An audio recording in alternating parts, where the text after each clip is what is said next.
Funny button.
You're muted.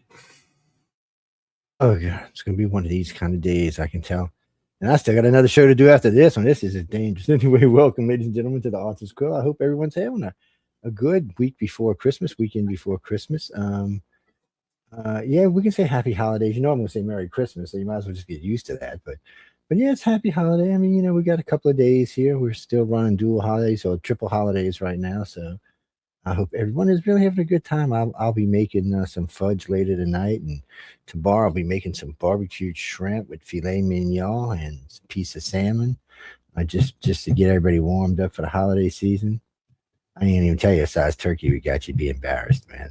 You could probably fly to Mars on this damn thing. It's so big.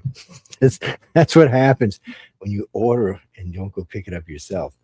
I said, yeah, it said 16 to 30 pounds. So it was like 28 pounds. I was like, Jesus. But anyway, so Tom, how you been? Good? Life's treating you good? Yeah. So it's going really good. We've got, let's see, we just got back this last week. Last week I talked to you, I was in Las Vegas at the Western show there at the Las Vegas Convention Center with another 500,000 cowboys and ranchers and stuff. We sold just almost 1,500 books there. It was just L. Ron Hubbard's Westerns are very, very popular. And then we drove from Las Vegas to Scottsdale in Arizona Sunday morning and got there mid-afternoon and had a really nice presentation from True West Magazine for L. Ron Hubbard's Buckskin Brigades for its 90th anniversary. And then we drove back here, and then I'm getting ready. Emily and I are going to go on Monday to receive a recognition from the Heinlein Society, Robert A. Heinlein. He's one of the Grand Masters of science fiction, who is also good friends with Hubbard. So that'll be on Monday. And then It's the first of the year. We'll be getting a presentation from Edgar Rice Burroughs Foundation, Edgar Rice Burroughs Inc. for another one of the book's Fear 85th anniversary. So it's going good. And then Amy and I have been practicing some dancing, like what we just saw there. But I'm not playing. Instead of playing the violin, I'm playing my bass, my string bass. But otherwise, we're dancing around and just having a grand old time. When I come in April, I'll teach you the waltz, man. You know, it's always good to know the waltz. I mean, it's one of the things all guys should know, really. Just because it's not as complicated as it looks now. And Emily was teaching me some line dancing, some country line dancing, which we'll be doing. That's always fun. Yeah, so we got all inspired with it being there at the Country Christmas there, watching the big rodeos and stuff. All that ever did was get me into fights. I will stay away from line dancing, I think. So yeah, well, you know, you get a little drunk, you get a little off target, and things happen. Yeah, I'm really excited about today's show. We got two amazing guests. I'm so excited about this. You know, Larry Elmore we've had before is just like a deity with respect to illustrators and artists, just what he does. And then Christina Hess, I just met her a couple months ago at a art show in Pasadena, and she was just on just previous hour on the podcast as a guest there, talking about the value of art school and the impact of AI on illustration. She herself is an award-winning artist. She's got 2 coins coming out next year. One's, I think, a quarter, and one's the silver dollar, with famous women in history. So, but she's just such a really nice person. So I'm very excited because they're both just so humble and such talented people. So I'm really anxious we're going to have them there. And from 2 people that have trouble drawing stickmen, it's a definite counterpoint. The yin and yang of existence we're going to be experiencing in the next few minutes. It's well, people, you think John's kidding you? We got an ongoing bet who can draw the crookedest stick man. Yeah, look, we deal with some of the top. John's been dealing with much longer than I have, but the last 7 or 8 years, I've met some of the top illustrators in the country, and I know quite a few of the judges. And as a matter of fact, I was talking with Tom Witt. I said, "Look, Tom, let me draw a stick man." We're sitting at the bar. I thought he was gonna wet himself. He was laughing. So he said, "Joe, it's a stick man." I said, "Dude, trust me. When it comes to drawing anything, it's just I can't barely draw a schematic, man. Come on, give me a break." It's that's why I'm so happy when I meet talented people. I'm like, yes. Yeah. Writing, I could probably write. It might be jibber jabber, but there's not even a shot I can draw. Yeah. At least with the authors, I got a chance. With the illustrators, not even a little bit. But let's drag our guest up here. We bring up Larry here. Larry. Hey, Larry. Hey, how you guys doing? Well, doing a lot better now that we're seeing your mug. Well, I'm in my messy studio, so that's where I live, basically.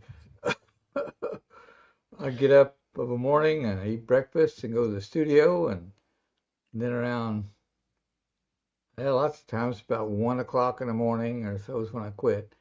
And even though I stopped doing a lot of freelance work, just doing fun, trying to have fun and just draw and paint for myself. So I'm still in the studio every day, all day long. That's all I know. It's all I've done for 1,000,000 years. Well, nobody's allowed in my studio because it's always a mess. Well, mine's pretty messy. You know, they can see the part, but they can't see the rest of the disaster. Oh, by the way, I want to get a corner and fix it up real nice so I can do things like this in one little area. I have a backdrop or something. Yeah, that's kind of what I did. I didn't really have a choice because the rest of the room is a disaster. Or it's computers, you know, with lights flashing and blinking all over and stuff. Put half our audience into stroke or something from lights flashing. So, you feel good and solid? You ready for Christmas? I guess I'm ready as ever. As ready I as you still can. got to get my wife some stuff, and I got a few days left. So she won't tell me what she wants. Oh, he's living on the edge, man. Yes, I am. Oh. And then right next to Larry, we got Christina Hess. She's the director of illustration department there at Ringling College. We've had some amazing winners there, and she's part of the reason why. So welcome, Christina. Okay, why am I not hear her? So I can't. I can hear you now. Oh, I there's can't some hear John at weird- all. Let's try this again. There's some really weirdness going on with the audio today. Can you hear us now? Yeah, I Christina, couldn't can you hear hear him me? earlier. I can't hear him now. I'm not quite sure why. So she only hear you when we have Larry in the queue with us. I have no idea what that is. That is some kind of ghostly stuff in the I have no clue what that even could possibly be. I don't even think there's a setting for that. Do you need me to log out and log back in? Do you think that I might don't clear think it is. something up? I don't. I mean, you can try. It doesn't hurt. But I mean, it's just something weird glitching with the whole Okay. system today. Yeah, we can chat away with All right, Christina well, right now. let me log back. Let me log back in. Give me one second. Go ahead. Yeah, we'll let you. We'll go ahead and do that, and then let's see. But you can hear fine when Larry's with us. Larry's like the angel. Well- Push stuff across for us. Mhm. Well, I'm waiting to hear her talk too, man. And she's coming back. Yeah. She's coming back. So Carmen says you got some amazing Frank Frazetta stories, Larry. No, not me meeting him. I never got to meet him. I met his son, and oh, she's back. Christina's back. I'm back. Can you hear us? I can hear you. Can you hear me? I can hear you. Okay. When I talk, when John talks, and when Joe talks, it's There's a doubled. double. Yeah. But Yeah. Larry is a single voice. Hey. I'm That's what you- the voice of reason. That's right. That's what I told him. He's the angel. You're the voice of sanity. I'm far from it. Okay. I don't think we've ever had a double audio issue like this before. This is weird, man. It's like the whole room is glitching. It's Carolyn. Can y'all hear it like that? You only hearing the same voice? Don't see. I don't even know how If weird the audience it is. doesn't hear us, then we're fine. It's weird. Do the audience hear the echo? Good. Then we just keep on going on then. It's just weird. Well, if any of y'all start hearing double audio, text us and let us know, okay? Because we're all going to go insane here.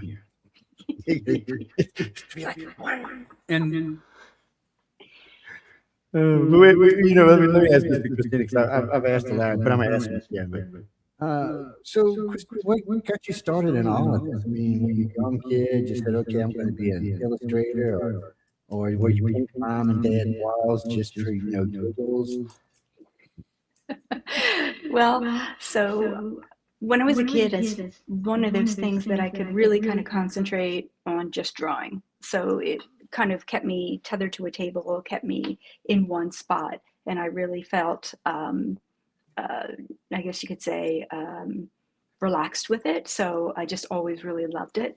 In addition, my parents had a very large bookcase and tons of books on there, including the old encyclopedias, if you can remember those, right? Mm-hmm. So there were a few issues that I would pull out, and when you opened up the center of them, there would be, colored plates, which wasn't all the time in the encyclopedias. It was majority of just text.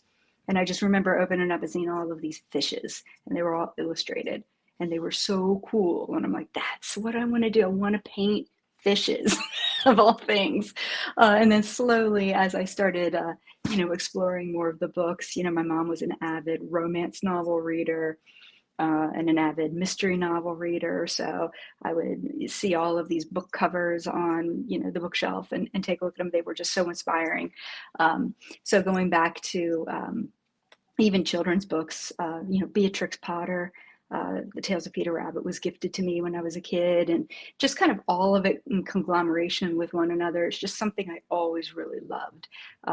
So I just kind of continued that, took as many art classes as I could in middle school and in high school and summer classes. And then I ended up applying to a college, University of the Arts, and went there for their illustration program. And the rest is history, I guess you could say. I've been drawing and painting ever since. It's always good when you love what you do. I got to say, it's one of my favorite things. Now I know Larry. Now I've heard how you got started, Larry, but I'm sure we got audience members that haven't. So I'm gonna let you tell it. Back in the 40s. No, well, we'll start back when I was a kid. I was born right after my dad got back from World War II. I was born in 48, so it was a few years later. But my parents just got married, lived in a little house out in the country under the hill. And out in the country, a lot of houses didn't have electricity or running water. That was pretty common in 1948 and 49, 50. And when I was my memory goes back to 3 and 4 years old, I like to draw. Found a pencil, and I even had a scar for many years on I gotta get where the camera's at, on this hand right here. It's about gone, but I had just a scar down through there where we only have one pencil, and Mom had one ink pen. Mom used that to write Dad letters because after World War II he got tuberculosis. And at that time it was a killer disease, and so he was in a tuberculosis sanatorium for most of up till I was about 10 years old, off and on. He'd have to go back, and so we were poor, but he had bought us this one little old house out in the country on a couple acres, and we lived there. And there was no TV. We didn't have electricity at first. Mom would light the lamps at night, and I would draw. This sounds like an Abraham Lincoln story. I would draw under the lamplight with this one pencil I had. But it got down so short, and I'd bit the eraser part to get more eraser so much that it was bent out. And it was scraping my hand right there. And actually, it made scars. But I would entertain myself by drawing. My dad could draw well, and my mom could draw. But coming from a rural area in the middle of Kentucky, and out of the Depression and everything, they were hard workers and good people, God-fearing people, and I grew up like that. Well, things got better. I mean, that was when I was a kid, but later on in life, everything got better for Mom and Dad, and they did well. But I'm glad I had those times. I got to live at the edge of a time that was disappearing, in a house with no electricity and no run. We didn't have a car.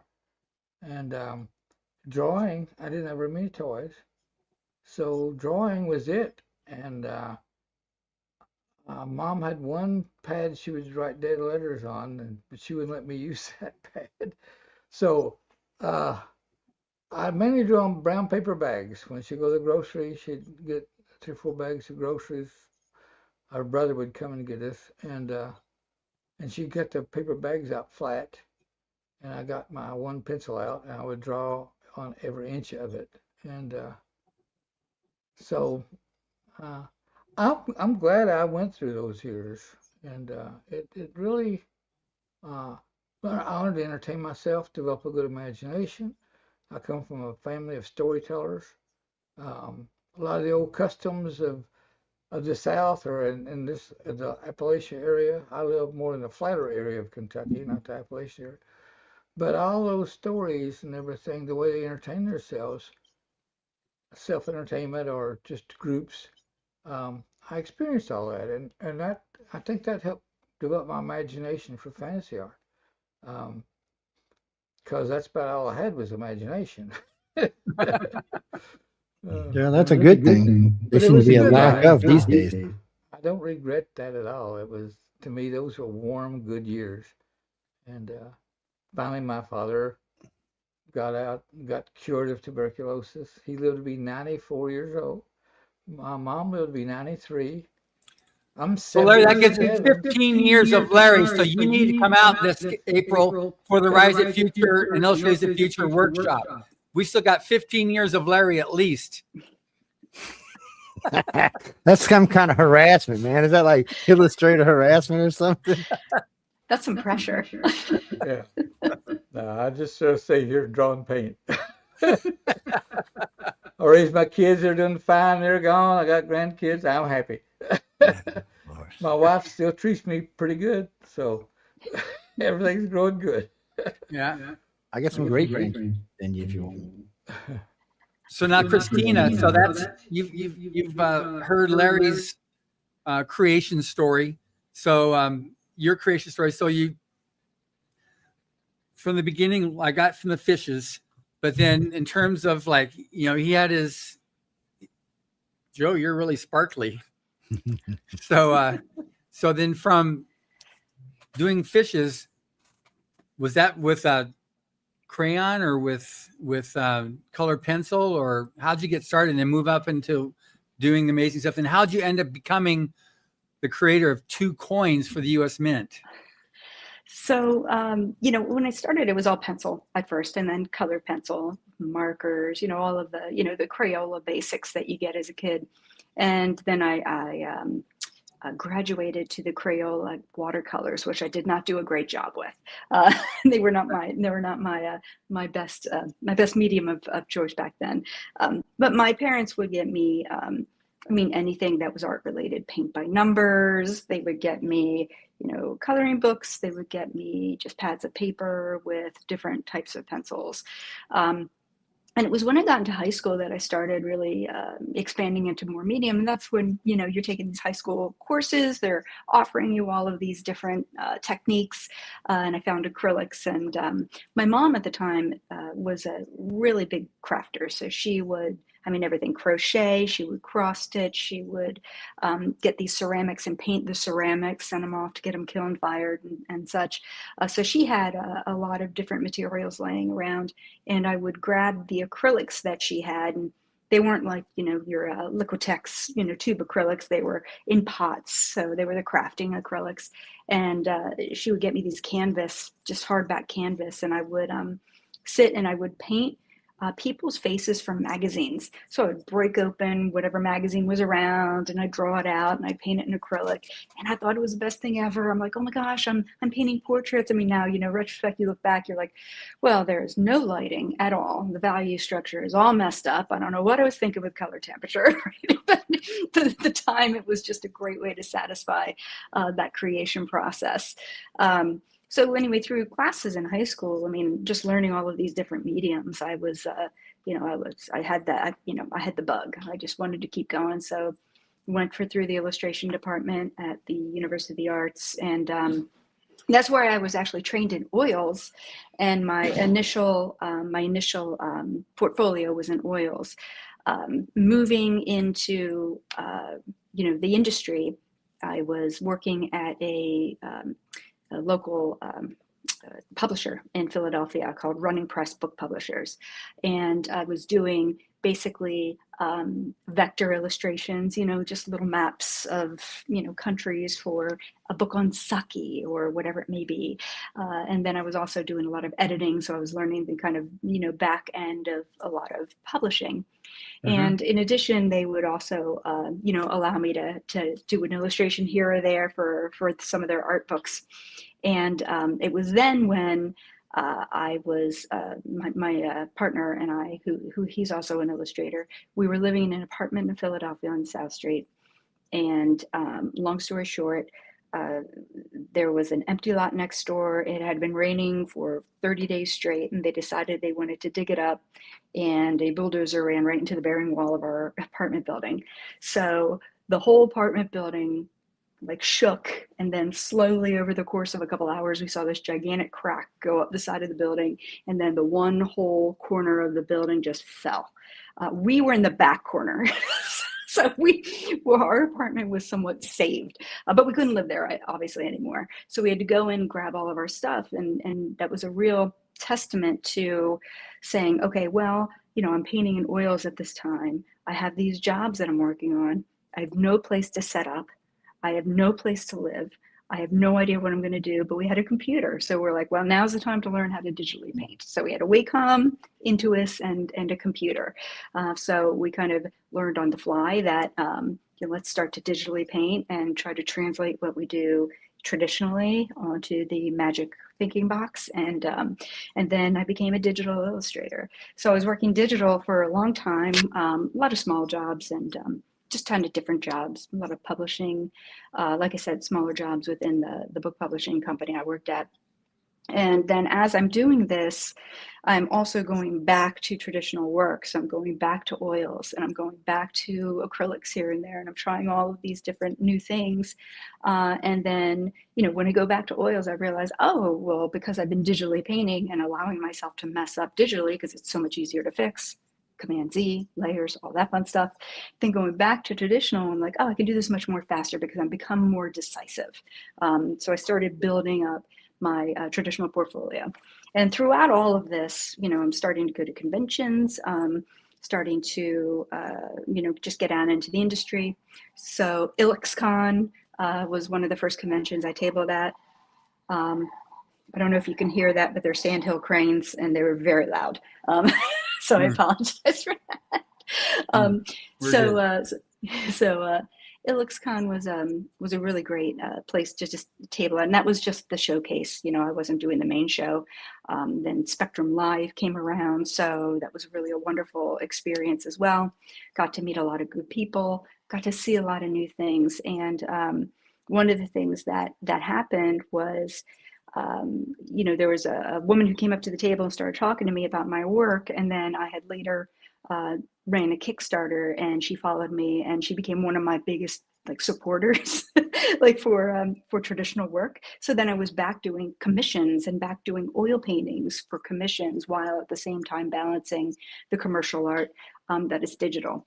And through there, I just kind of really became close and really became how should I say, just had really good relationships with the clients I did have. So they would ask me to do, things that I really didn't usually do, like watercolors. Hey, can you watercolor food? And I'm like, well, I can. I don't know if you want me to, right? So I'm like, well, I'll do 2 samples for you. I do a watercolor, I do what I usually do. And then they chose the watercolor. So they ended up being several recipe books that I was doing watercolor food of. And it's something that I don't usually put on my website because it's not really what I consider my work to be, but it was super fun. And it was a great way to kind of just try different mediums, I guess satisfying my creative ADD, whatever you want to call it, and just kind of moved in from there.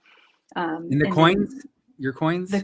The coin, yeah. So after I did my Kickstarter on Animals from History, which is an IP that I kind of created, the United States Mint did a call for artists for coin work. So I submitted my work, and I submitted those pieces, which are animals, glorified animals in clothes. I mean, you can't get any more kitsch than that. So I submitted that, and they liked it. And I'm like, well, I never thought that would that would kind of blend together. So they hired me on, and I was one of the numerous Artistic Confusion program. And I was fortunate enough to get 5 of my designs minted. So these are my last 2 designs, the dollar coin on the left, and then the latest quarter on the right of Dr. Vera Rubin. And these, they're done in graphite on vellum, heavyweight vellum, and then I bring them into Photoshop, compile the images, fix whatever needs to be fixed, and then I finish it out in digital in Adobe Photoshop and Corel Painter. And what's that what's that coin in the middle?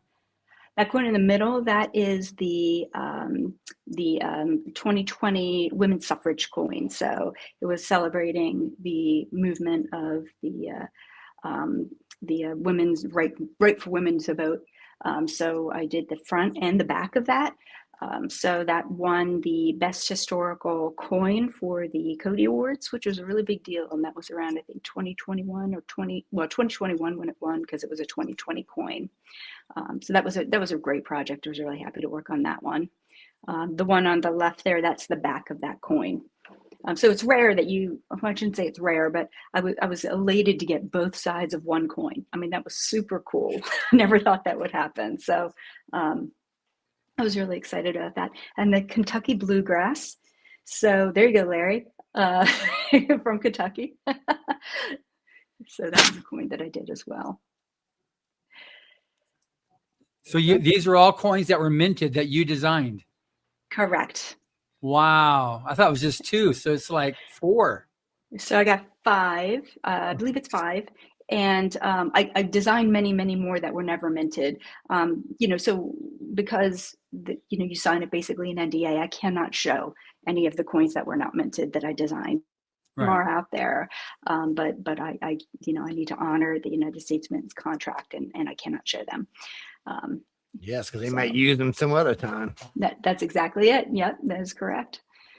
They might find a use for them in another program somewhere. So is this all digital here that we're seeing? Yes, so all of those that you're seeing right there are digital. The animals, some of them are in oil, some of them are digital. This is still all digital. But if you go back to the dog, the Napoleon dog, that was, and there are some more. Yes, We just went through 2 more dogs. foods. I'm gonna name that one Carmen. I seen that piece early on. That's where is it? It's up here somewhere. I seen it a few minutes ago. There it is, right? Yeah, so if you click on that one, it'll open up into more. So that was done digitally, and that, by the way, is our dog Roscoe, who passed away many years ago, but he definitely had Napoleon syndrome, so it suited him. But if you scroll down a little bit, the next one was done in oils, so it was 16 by 20 masonite board. So sometimes what I'll do is I'll draw everything out, I'll scan it in, and I'll print it out on like a really big, or I print it out on Epson matte paper. I'll soak it, and then I will mount it. This is also oils, traditional oils. And then I'll soak it, and then I'll mount it to a board, and then I'll paint over top of it. It just saves me the transition from moving your drawing over onto the final surface. I feel like I always lose so much dynamic quality that way that I just like to have that there as part of the final. So, and then I have the traditional sketch if I ever want to do anything with that. So now, Larry, you did some money for the U.S. government as well, right? Didn't you design some? I can't remember, to tell you the truth. I thought you did something with your engraving or something like that for the dollar bill or 20 or 50 or the $1 million bill or whatever. But no, I don't think I have. I'm getting old and more forgetful, but what did you do for the U.S. Mint? I did something for them a long time ago. I can't remember.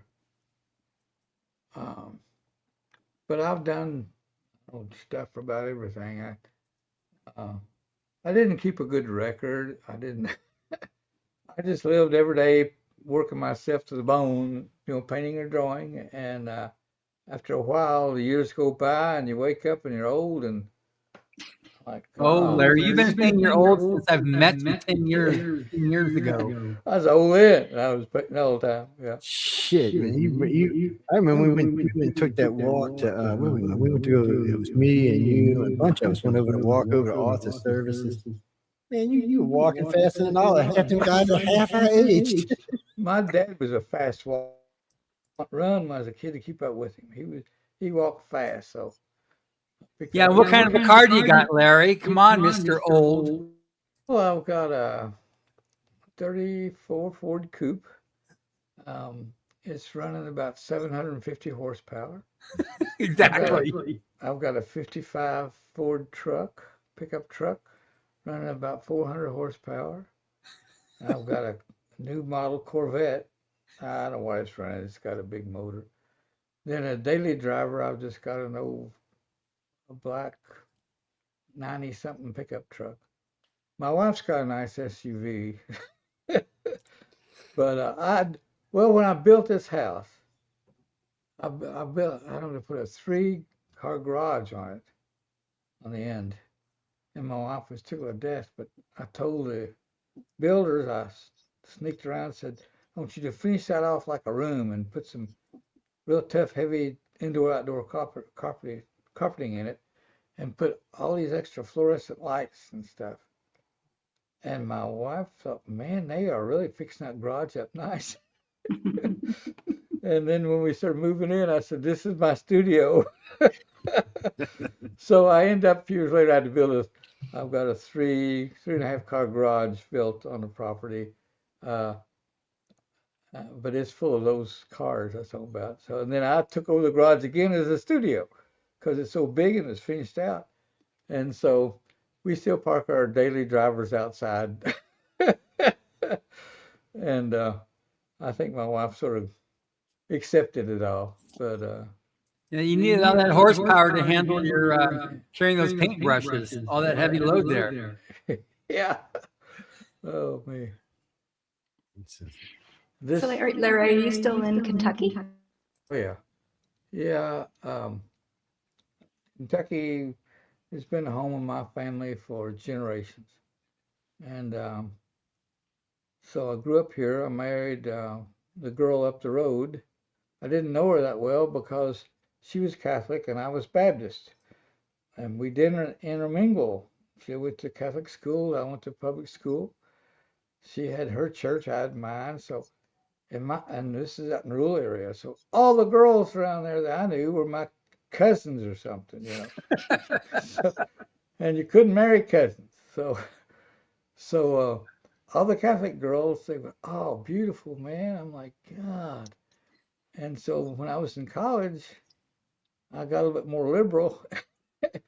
And so I started calling the girl up the road I'd seen. It was really cute. And we kept talking, and pretty soon we, dating and then engaged. And we was engaged for a couple of years because we didn't know how we was going to get married.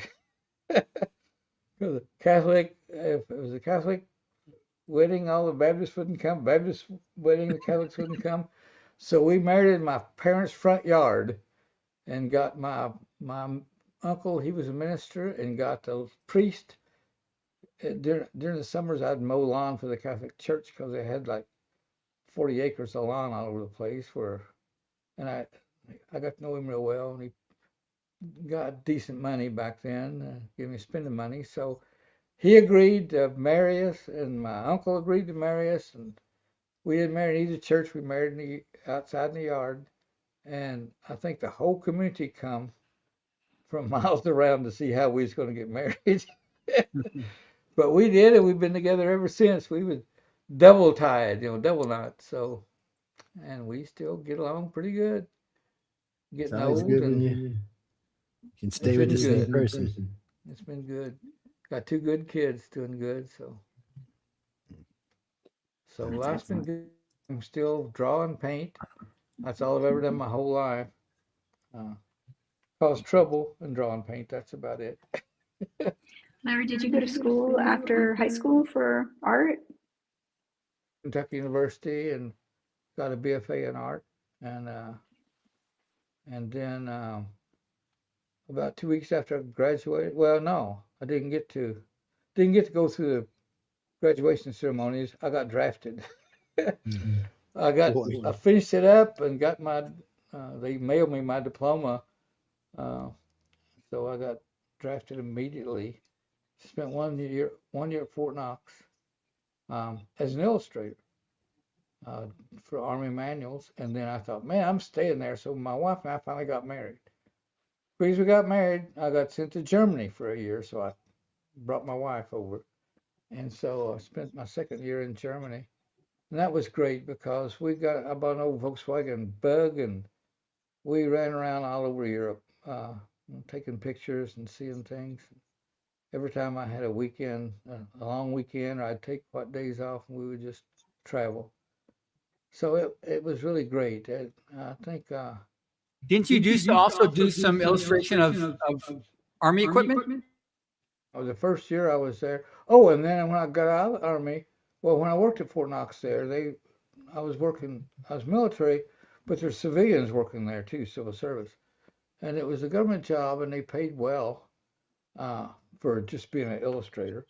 And so when I got out of the Army, well, my boss there where I worked, he said, when you get out, he gave me all the information to fill out about a month or two before I got out of the Army. So he said, we'll hire you. And so I got hired at Fort Knox as an illustrator, illustrating military stuff, which I could draw all the Soviet equipment like tanks and personnel carriers, all the American tanks, personnel carriers, the Huey helicopter, the Heinz, and the Cobra, all from memory.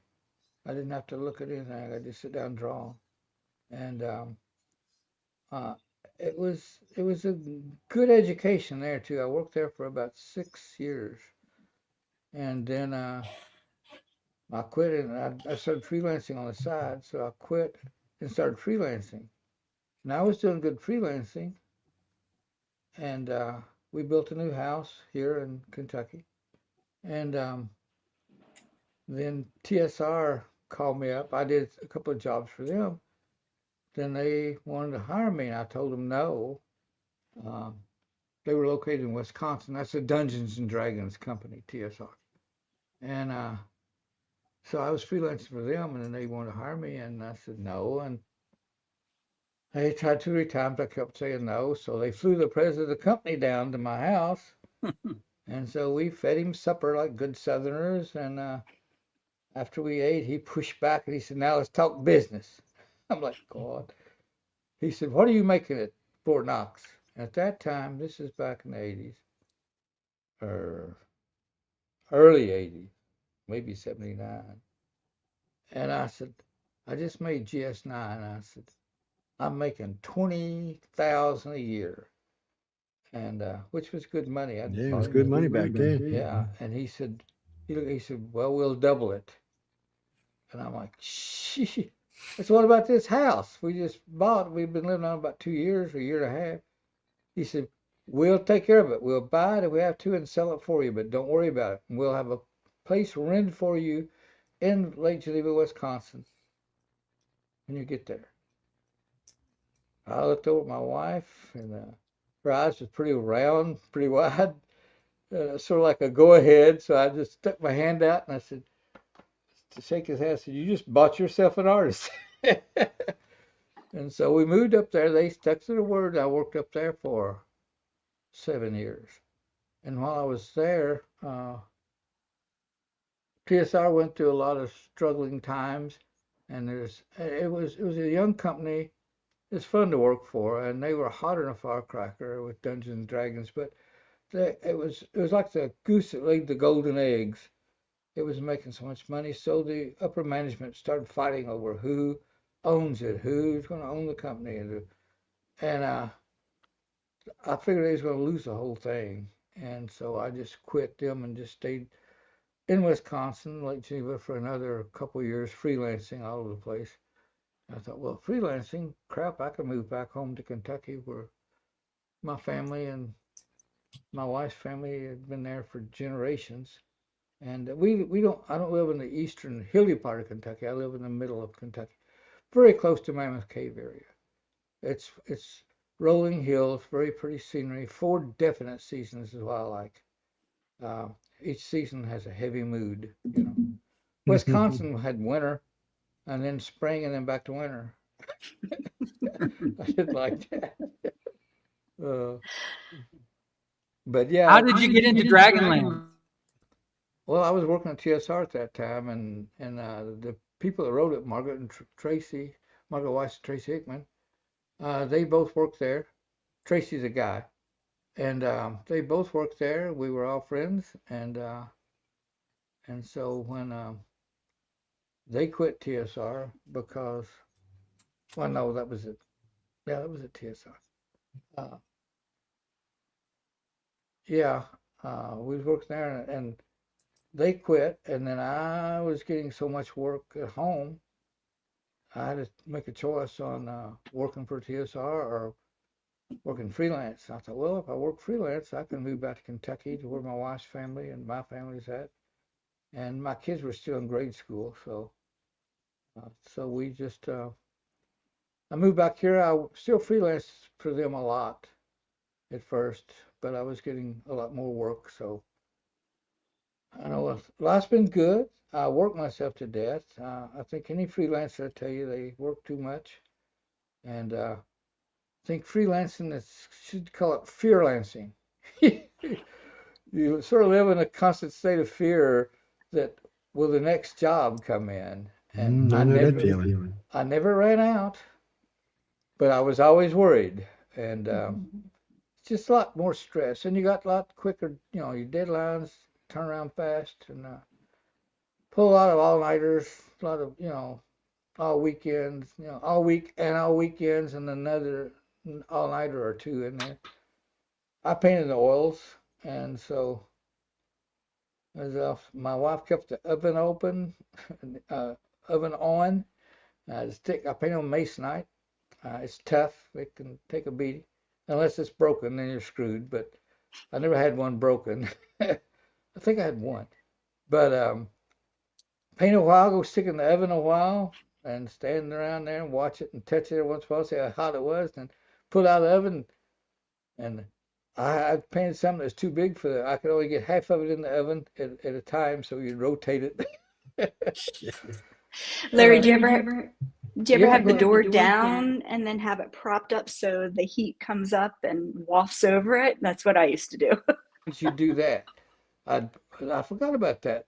But the ones that's too wide, like 38 inches or something, you'd have to prop it up, and then you'd rotate it, like you said, because the bottom half get drier more than the top half. Yeah. Well, the artists, we figure out different ways to dry the stuff, man. But definitely get creative. Well, as a contractor, we do a lot of oil painting in the old days, not so much anymore, but we would take, we actually had a special machine for when we did trimming stuff. It was about 8 foot wide and about 14 foot long. And we'd paint everything up, and then we'd sit in it and we would bake it. And then we would take it out, coat it again, bake it again, and then we'd put it on the walls or put it on the trim where the hell it was going. That's what you need, is one of those things. It does it quick too. It doesn't take half hour, 45 minutes. It'll bake all them boards out in about 8 minutes.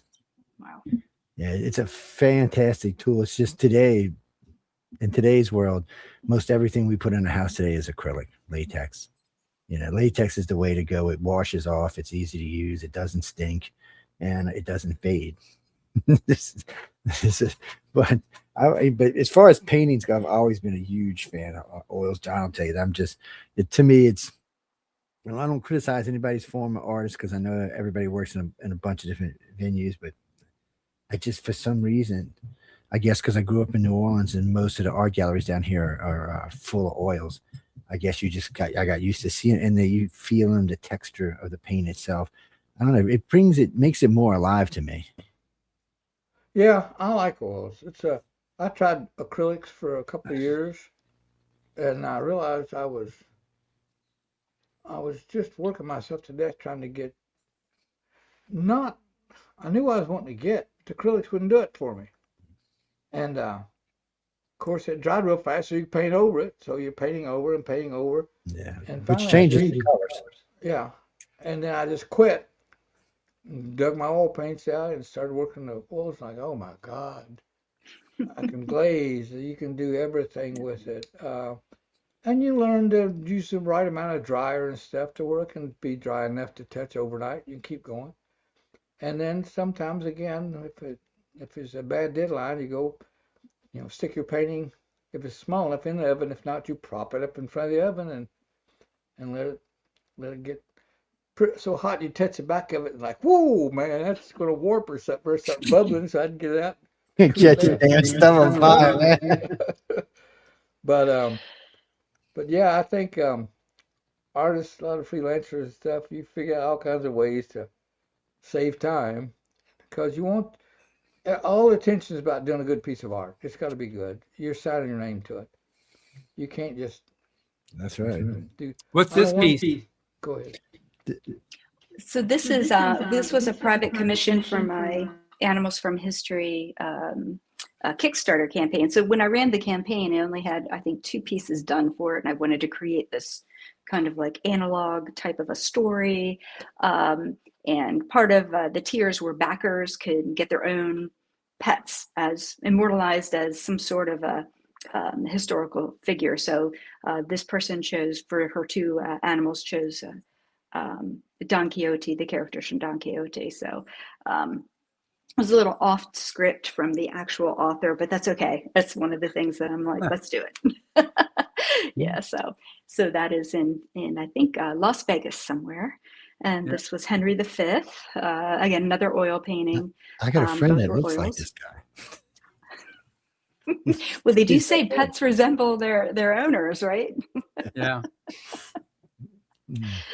Yeah. Oh, So Lord. You're talking about the oils and the acrylics. I remember when a few years ago when Frank Frazetta's home was converted to a museum, and Emily and I were invited out for the grand opening, and that's where we played a video of Frank Frazetta. It's the only video that exists of him talking about his painting style. He's just amazing. But you're seeing all the actual painting. There's probably 30 paintings there, actual oil painting, because he did oil. But then there was a display case that had all of his oils and all of his brushes, his tubes of oil that he had there that partially used, and all the different brushes that he had, and the turpentine and stuff that he used for cleaning the brushes. It was quite fascinating seeing all the stuff that he did. And then his whole house was an art studio. It was amazing. All of his art. that was an amazing museum. That was in right outside of Strasbourg, I believe. And we had Well, there's gone one up up there, in but it was, Strasbourg. This is in Florida. This was the one that this was was in Florida. his home that he lived in, and that's when he died in. And so he even had his last painting on display that he was in the middle of painting the night that he passed. But we had all those things there, and there was both urns with his ashes and his wife's ashes were in there, and it's the whole. I mean, it was an amazing experience, and that's the home they lived in Wow. Florida. Very cool. I've got to go check it out. I'm in Florida, so Yeah, that's exactly. a no-brainer. It's really, really nice. Yeah, we all get in Florida a lot. It's So this is the Queen of England, or which Queen of Scots, or what? Yeah, this was Elizabeth I. So Elizabeth I, it was okay. based. So it was based off of a family friend wanted their cat immortalized as Elizabeth I, and I dragged my feet many years on it because I didn't want to be the person to paint animals in clothes. Lo and behold, I ended up doing that. But a lot of people like cats, so that's a very still a popular one that sells. I sell a lot of prints of that. Dogs are very breed centric, so you only get a little, pocket that really like Cairn Terriers or German Shepherds, but cats are pretty universal. Yeah. Yeah, dogs tend to have more personality than cats do. Yes. I'm sure people will argue with you on that one there, Joe. No, I have both cats and dogs, but I mean, when it comes, right now I get to get dogs, but usually we have both. The thing of it is, cats always got this mainly one expression on their face, unless you really hack them off. But dogs, every time I look at my dogs, they got a different expression on their face. They're like, I think they're retarded sometimes. I got Chihuahua, so they probably are retarded, but they definitely are noisy. We'll say that much for sure. I don't know how I went from having big Rottweilers and German Shepherds to Chihuahuas. And they definitely have their Papa Joe wrapped around their little baby toes. And they sleep in the bed. They're spoil rotten. It's I'm surprised I haven't heard one of them go off by now. They hate my neighbors. And we don't actually have neighbors on each side. We have people that own property on both sides of us. One's got his boathouse out there and his boat and stuff, and other guys just use the place for fishing and stuff because we on the water. And I live in Henderson Point in Mississippi, and it's weird. They think it's their property. They've been living here for so long, and those properties were vacant for so long. They think it belongs to them. They were over there barking out my neighbor the other day. I was laughing my ass off. She said, "What is it?" I said, "They think you're in their boathouse." She's like, "What?" I said, "Yeah, they used to come sit out here every day." And well, they can still come out here. It's not that. They think it's theirs. They don't think you have any business being there. It's a very strange thing. I had a friend of mine wanted to paint my other two in oil. I'm like, no, that's okay. They don't need to be immortalized in oil. We got lots and lots of pictures of them. Trust me, we don't need all of that. Yeah. Now, Larry, you've got an interesting story where you were somebody was looking at you. Oh yeah, that's a Larry Elmore rock, and you told that story like you said what, and then you looked at it and realized that you hadn't really studied rocks before.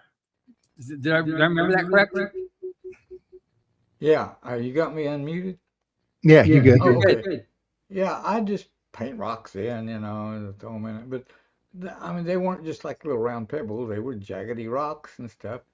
And once I sort of realized that, yeah, I've sort of got a stylized rocks, even though each one's different, but they're still the same, probably limestone looking rock. There had a lot of character to them, a lot of cracks and stuff. So I thought, wow, man, okay. So I started going out and looking at rocks, taking photographs, and I've done that all my life is photographing nature, not looking at beautiful scenes, going out and photographing trees and rocks and dirt, a little bit of everything, just uh, all the filler stuff. Even though I lived in the country and I played out in the woods and everything, um, sometimes you're not as observant as a kid, you know. Uh, then I started studying things more and more, you know. Okay, I'm looking at this picture and I'm thinking I'm playing Where's Waldo. You just got half the picture in there. Yeah, that's it. Um, Because when you told me that story, like you had the rocks, and then you started looking at waterfalls and water, and that how that looks. I had to do a painting, I had a little waterfall in it, and I realized I know what they look like, but I sure don't want to paint them because I started painting like just sheets, and they just look too smooth, like a curtain hanging over a table. And no, that's not how they are. And so I go to the woods, and this time I pay attention to the waterfalls. I'll really look at them. And the only time the water runs straight like that if it's like going over a very flat surface. Yeah. I mean, where it's going over the top, that's got to be very flat. So what makes the water look more real water is there'll be rocks stuck in there and everything else. So you had to break it up and where it's splashing and everything. I had a good memory, visual memory, but then once you start doing, and most everything I do is out of my imagination. So when I start doing some of this stuff, it's like, man, I'm using symbols. I'm thinking of symbolically a waterfall, symbolically a tree. I've got to quit that, and I got think back at the trees I've seen and the rocks and everything, and just make them look more real. You know, used, worn, moss, dirt, everything, just on the rocks and trees, and um, just learn to see. When I've taught classes and stuff, I tell people learn how to see, and they sort of giggle and like, no, we can all see. Yeah, well, look around, you know, a ball from a tree in a car, and but look at it, whatever it is. If it's a tree, if it's a rock, if it's the sky, the clouds, study them, put them to memory. I think I was my only, well, I guess my gift to art is based on I've got a good visual memory. I didn't realize that till I got a lot older, and but I've just got a good visual memory. If I stop and look at something very much, I can pretty much draw it. I don't know why. So Larry, if you're anything like me, you're going to have a large library filled with weird things that normally people don't have. Yeah. You're gonna have like in your 50 head, pictures of different rocks. yeah, yeah, in my head, and then in photographs as well. Yeah. Used to when I was younger. I mean, before with a family, and I got older, but when I was younger, run around more. I go to the woods. I always take a camera with me. Thought, man, it's about time to start taking a camera to help you memorize some of these things. And but I think a lot of good artists that works semi realistically or surrealistically, but using realistic shapes and things, they pretty much, I think they got a pretty good visual memory. If you're pulling it out from scratch, not painting directly from a photograph, um, just pull it. I guess I'm never happy with a photograph, you know, no matter what I take. So I just started taking pictures of stuff, you know, just close up of rocks, close up of grass, close up of weeds, and uh, and then I got a good visual memory, so I remember what they look like. So when I paint, all the filler stuff you need to put in the background, and if it's, I can do it off of memory. and of what I've seen. I remember when we met Dan Dos Santos. He's a very famous cover artist. Yeah. And this was at Dragon Con, and he was walking around, and he walked up to Emily, my wife, and said, "Can I take a picture of your boots?" She was wearing these really cool boots. So he's down there with the cameras taking pictures of her boots. She said, "Who are you?" I'm Dan Dos Santos. She said, "No, you're not." I said, "Yeah, I'm Dan Dos Santos." "No, I know his art, and you can't be Dan Dos Santos," because he was so young. Yeah. And no, I am. So he took her to his booth, and she thought, "Oh, you are Dan Dos Santos." So it was funny, but he was there taking a picture of her. He's always looking for different, material that he could take pictures of that he would use in for being able to paint. He was always looking for that. That I'm sure Christina is sort of the same way. It's like your brain is like a camera. You're always sort of taking snapshots of things. You look at it a while, like, okay, I sort of see the rhythm, the pattern, the flow. If it's random, you look at what makes it random, and just all those things. Yeah, I think when we're looking at things, finding those random patterns is the trick. It's so for example, like if I'm looking at bark, or I'm looking at something that is, we think repetitive, there's always little idiosyncrasies in there, and to find out what they are and to figure out how to get them and draw them, that's part of the beauty and the magic of it. Yeah. And then when we do it once, we remember that and retain that. Yeah. It's the key is that repeating random patterns in nature and stuff. I mean, that's why we can look at something and say, well, that's an oak tree, and that's an elm tree, and that's this tree, or this is this kind of a bush or flower, because it has certain patterns that just repeat on it. And then the next trees or bushes or flowers, they have a little bit different pattern, but it's a repeating random pattern. And once you learn how to see that and recognize it, I don't know why nature didn't just give us that knowledge to begin with, but you have to learn it. Learn to see, Learn Absolutely. How to see. I like all your animals and stuff. Yeah, this looks like puts on the boots on steroids. Yeah.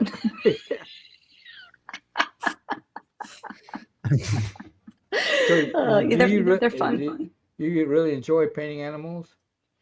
Yeah, I went for a spell there where I did about 25 of them, and then I kind of got tired, and I said, I need to just not do that anymore. And I have John Lennon as a cat in the Sgt. Pepper outfit, and I'm probably 90% done with it, and I've been 90% done with it for 3 years, and I just don't want to finish it. I've got a painting like that. It's not even half done, and it'll be good when I finish it. But I got the drawing about a year and a half ago. It's like I haven't sat down and done big drawings, and I started having fun, and that's all I've been doing for the last year and a half, just doing pencil drawings, and some inks. But drawing usually is what gets us all started to begin with when we're a kid, drawing with a pencil. And sometimes we get so busy with paint and everything that just doing drawings, finished drawings, forgot how much fun it was, I agree. And like when I was doing all of these things, then I got hired as part of the Artistic Confusion program for the United States Mint. So then it was all about graphite. It was back to drawing. It was back to black and white. It was back to doing that and portraits. So it's, I think, that constant continuation of the industry and what we do. That's good. I know I've been in a drawing mode for about, I guess, 6 months. It's been drawing drawings, and just for fun, whatever comes on my mind, I'll draw it, and I'll just stick it up on eBay, and I get paid for my time, But it's after I do a drawing, it's done. Whatever. I want to draw something else, or paintings the same way. I do look back and regret selling some paintings, but like most artists, I needed the money then. Raising a family and kids and college and everything else coming along, and you sell some art that now, God bless, I sold them for nothing compared to what I could sell now. Well, you got a great story, Larry, about you had all your sketches and you wanted to throw away to declude your garage or whatever. And whoever said, no, don't let me try to sell it. And all of a sudden you were selling these sketches, these preliminary pieces for thousands of dollars. Totally surprising you. I've thrown away a fortune, over the years. Now I'll keep. I don't keep my rough sketches. I throw them, but I'll keep like my final sketch or drawing for a painting or something. I'll keep those and sell them on eBay or something. I don't. I haven't sold. I mean, some artists I've known that kept everything they ever done, and some that's sold a few, but they keep the majority. I sold everything. We had to make a living, and my wife worked and she done good, but I was a money maker and the kids in college and everything. You can't paint fast enough. So I started selling originals and the prices kept going up. So it finally got to the point where I didn't have to sell originals, really. So got my kids grown and they're doing well. So now I just paint for the fun of it. I don't have to sell it. I can do whatever. I do a lot of drawings, and I do those for fun and just to sell. And but life's been good. I can't complain about anything. I've met a lot of great people, including all of you. Um, it's been a blessing to me, and I'm grateful for everything. Um, I can't talk about it too much. I get weepy because it means very much to me. How many of us um, get to do what we enjoy most and make a living for a lifetime? Not very many people get to do that.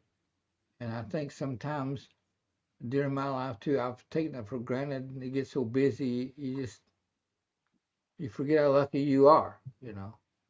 To It's like being a singer and making a living singing, or an actor making a living acting. Artists seem like they have had the hard end of the stick for a long time, but art's opened up more to the world now. Fantasy art is here to stay. Um, when I was in college, they wanted you to follow some school of art, that's been done forever. And I started doing fantasy stuff. There wasn't no such thing as fantasy art, but I was doing surrealism and fantasy. I'd call it all surrealism. And the teachers didn't know what to think about it. They said, well, you can draw well, but your subject matter is weird, I didn't want to sit around and draw a bowl or draw just, A grape. a grape or stuff. I wanted I grew up, like I said, outside. I wanted to be part of nature and danger and threats and thrills and. So fantasy art just came natural to me. It's interesting you say that because I know that some college programs kind of turn their nose up at fantasy art, which I find hilarious because it's such a great industry and genre to get into. It's like, okay, what I'm supposed to do? Everything I paint, I've got to have a model set up or a still life set up, and I've got to copy it. Is that being creative? No, not to me. I would quit and be something else. I'd be a forest ranger. I'd rather be that than just painting off of same stuff. I don't know. I don't understand it. Yeah, But you can I'm learn. Go ahead. Oh, you can learn like lighting and different color and value. But I mean, there comes a time where, are you going to create a portfolio of things that already exist, or are you going to create a portfolio of a world, of a story, of someplace that is of imagination, where you want, your audience to participate and be like, what is happening here? Oh my gosh, I didn't know that could exist. And I think that's, I mean, your legacy shows that's what it's about. Okay, sorry guys, I'm going to interrupt y'all for Nope. just a second here. If I can find back where I was. So let me go back. So we're giving away lightsabers every day now until New Year's. As y'all see, What? I got my favorite one in my hand right now. This is the one we're giving away today. Actually, we're giving away 2 of them today. This is the one we're giving away on this show right here. I almost forgot. I got to catch up because I'm kind of a couple of days behind. I got sidetracked with something else. Okay, what did I do with this thing? Oh, I got it in a separate thing. That's why. Okay, this is from the Mandalorian, guys and girls. I don't know how many of y'all are familiar with the Mando. This is the dark saber. This is the sabers that the Empress or whatever she was used to use. I hate calling it Empress, but as you can see, it sells for about $500. So, Joe, if you buy one, then Christine and I can each get one for free. Yes. We like that. Approved. I like that a lot. I've been trying to get his old lady one for free, but their company's kind of funny. They kind of keep track of everybody, and she goes, "Well, you know a lot of people, John. We've been giving a lot for." But we started this a couple of years ago, and at first I thought they were going to quit the second year, and then he did his math and found out how much he sold, and then he decided not to. A lot of people he sent them to because he's in England, and he ships them all over the world. Well. He would ship somebody this lady won Kylo Ren's the one with the 2 red things and the one that comes up the middle which was $999 last year. It was she wanted. Well, she needed to get one for her other 3 kids, so she spent $3,000, a little more next year. They have it shipped, and I think it was like $3,400. And so he was, that's right off the bat. So for every one he gave away, he probably sold 2 or 3. And so he was real happy with it. So this year, he's already allotted which ones we're going to give away. I know. We're giving away a couple of Kylo Rens. We're also giving away a Master Obi-Wan Kenobi series. So there's the lightsaber when he's in the New Hope, the lightsaber he built, and then this lightsabers like in this last series he was in. So there's like 5 of them, I think. And then right now, still the most favorite one is Master Windu's because it's purple. It's not the coolest looking out of them all, but it's purple, and then people just like the purple ones for some reason. They all come with sound effects, and be smart because he's going to send you a letter before you get it. He's going to ask you what blade you want on it. Okay. This has a fighting blade on it. Listen. Okay. The blade that actually originally came with this lightsaber was a beautiful piece of glass that if I'd have done that would have broke. So they have clubs where you can fight lightsaber fighting now for about 5 or 6 years now. So they came up with these blades so that you can whack your dog with them, hit your husband or something, torture your cat, things like that. Chasing around. I got you now. So anyway, since we have 2 illustrators with us, normally I would just give it away on one of the illustrators, but both these illustrators are well known. They got their stuff out there. You should check out the work. Matter of fact, I have both their websites up so you can go check them out. You can even see the prices of stuff because I was scrolling through their shopping list. So if you get lost, ladies and gentlemen, you can always come back to this show and get the website. But so John and Larry were talking about a particular person, and Christina joined in about a particular artist. I want 2 things. I want you to tell me who the artist is, and I'll give you a helping hand. He painted this picture right there behind me. There it is. Oh wait, you can't see it because everything's in the way. That picture right there. He painted that one right there. That's actually a poster, but he actually painted that picture. So tell me who it is. It's got a signature on it. It does have a signature on it, even though you're not going to get that close with my camera. So don't worry yourself. But I want to know who the artist is and when the artist passed away. So send me that over to ICAR@cox.net. We'll do, you know what, because I know this is going to be tough on some of y'all. We'll do this on the seventh person writes in. Of course, if that person doesn't win, it'll be the next person after that. So you've got till the end of the show. If it's not given away by the end of the show, it goes to the next show. And the guys over there would like nothing better than give away 2 lightsabers. So I'm just telling you. Why can't it come to one of us? Like Larry? Guest and host aren't allowed to get them for some reason. I never understood the guest part. I understood the host part, but I never understood the guest because we got 40 hosts on the network, so it gets a little crazy fast. But one of my good friends, he's a good regular guest. He comes on. He said, "Joe, you can't give me a lightsaber." I'm like, "No." He's like, "Wow." I said, "Because in good faith, I'd feel bad." I said, "You know how many people want these things out there? But you can cheat.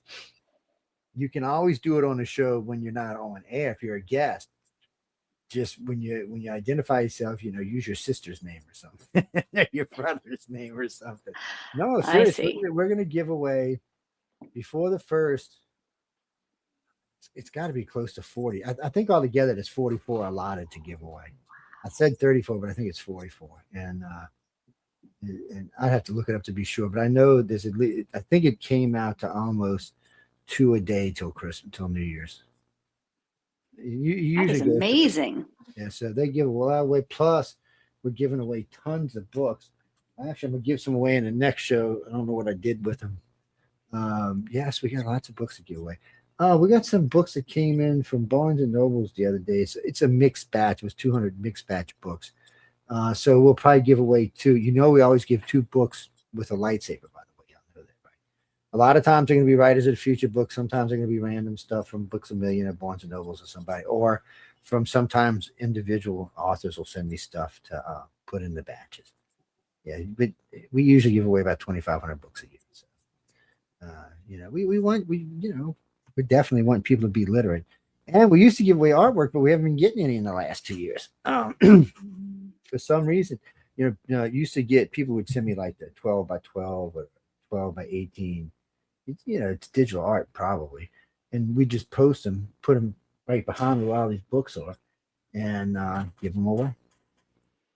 Well, people, because when we give away stuff, we mention the artist's name. That's why. Well, Larry doesn't need his name mentioned. Larry got enough work to last another 100 years, man. Jesus. He's the least person who's got to worry about work. It's and he likes what he does, which is a rare thing to start off with. Well, I like what I do too, but I like what I used to do, and I like what I do now. So I can't say nothing. But remember, people, get to writing. I think this is the first time we've given a dark saber away too. By the way, there's going to be 3 of them given away this year. 2 or 3. Yeah. So. Well, one thing that we haven't really talked about a whole lot is that Larry is a judge for the Illustrators of the Future, which is a competition for any of you artists out there listening. It's free to enter. It's been going on. We're in our 42nd year of the contest, and this year, what's really special about it is the year we break 1,000 writers and artists published in Writers of the Future. And year 42 is very special for anybody who knows science fiction because of Hitchhiker's Guide to the Galaxy, the ultimate question that's asked for the answer to the life, the universe, and everything. And it's the number 42. So this is the 42nd year. So it's also extra special there. But the contest is, we're in the first quarter now of year 43. It's free to enter and is judged blind. So all that, when Larry sees your entries, all he sees is the number and the art. He doesn't see anything else. He doesn't know if you're male, female, nationality, ethnic, religion, nothing. He just knows you're a good artist or not. So it's something that levels the playing field. We've had winners from 52 countries, entrants from over 175 countries. All winners are flown out to Hollywood for a week-long workshop. Larry's been there for a few times in person and other times via Zoom and teaching some of his basics of art and illustration. But it's amazing. It started with some of the most amazing artists of science fiction and fantasy back from the Pulp Fiction era with Larry Elmore. With Frank Frazetta was one of our first judges. And we also had, let's see, some of the first judges we had there were Ed Cartier, Will Eisner, Frank Kelly Freeze, like I said, Frank Frazetta, Shun Kojima, Jack Kirby, Paul Lair, Mobius. I just met his kids at the Frankfurt Book Fair a few months ago, and did an interview with them. Alex Schomburg, H.R. Van Dongen, William R. Warren Jr. Those were some of the first judges. These were some of the greats of Pulp Fiction, and it's gone on from then to amazing people as our judges. And so it's just been a real treat working with all these amazing people who want to pay forward to the next generation of artists. We're running, I think it's, I figure right now it's like 68% success rate of people that win the contest who go on to careers in either art or writing as winners. So it's been very, very successful. And we've got, I was going back over and just looking at the, previous judges like Gary Meyer. He was from the Art Center in Pasadena, and he was master of College of Art Center. And he was one of the only 2 individuals who ever got this. He was elected the graduating students to receive the Great Teacher Award 17 times. He passed away a few years ago, but just an amazing guy. But just if you go to writersfuture.com, Illustrator Judges, you'll see everybody. You'll see this good-looking guy named Larry Elmore in there. We got Bob Eggleton. Craig Elliott, he painted last year's cover. He's the art director he fluctuates between Disney and other major art studios of creative art. So his cover this past year was based on the, let's see if I've got it here. Yeah, this was a one of his art selections that he did for Treasure Planet. He did all the art creation for that. So this is one of the pieces that wasn't used. So he converted this to make it the cover for volume 41. But it's just amazing. That's the caliber of artists that we have. Hope Sorello is doing next year's cover, and the story. So Sorello, Larry, you know him. He's a best friend for you. He's been in Spain for the last several years, but he did the painting, and so that's coming out next year, which is just an amazing cover. So anyway, we've got some just super talented people that are involved with this contest, and so that's why I'm so really excited that we've had Larry, and just it enables also to make friends like we're doing here with Christina. So who's equally just amazingly talented, and now hopefully this has been the start of a long-term relationship with her as well, just because of what she's able to do to contribute to the future of art in illustration, just paying forward to the next generation of people. So one thing I'm curious about now is the importance of art school. There's a lot of artists right now that I'm just doing my YouTube videos, and that's how I'm teaching myself how to paint. And there's merit to that too. But you, Christina, teach, and Larry, you have taught before, but you both have degrees in art. What's the importance of actually having studied art, as an artist? How's that important?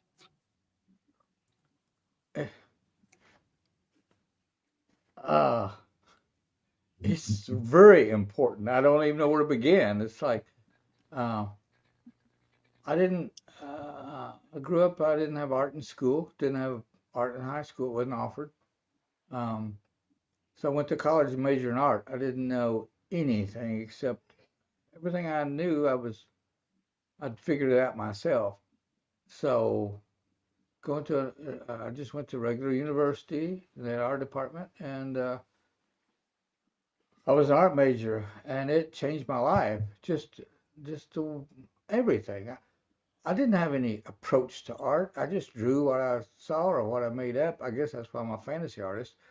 But learning the skills, and I don't know. It was. I went to a regular college, but I majored in art, and I took a lot of art classes. I'm addicted to art. Okay, it started before I went to school, and then all the way through college. So yes, and education, they can teach you things and look at things in a way you don't. It's like opening up doors in your brain that you never opened, or open up windows to look out that you never opened up.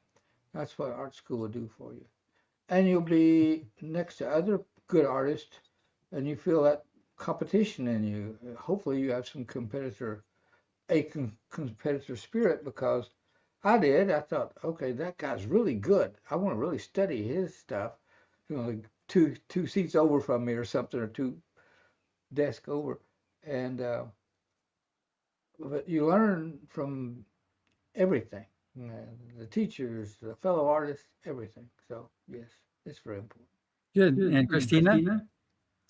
Yeah, I concur with what he's saying.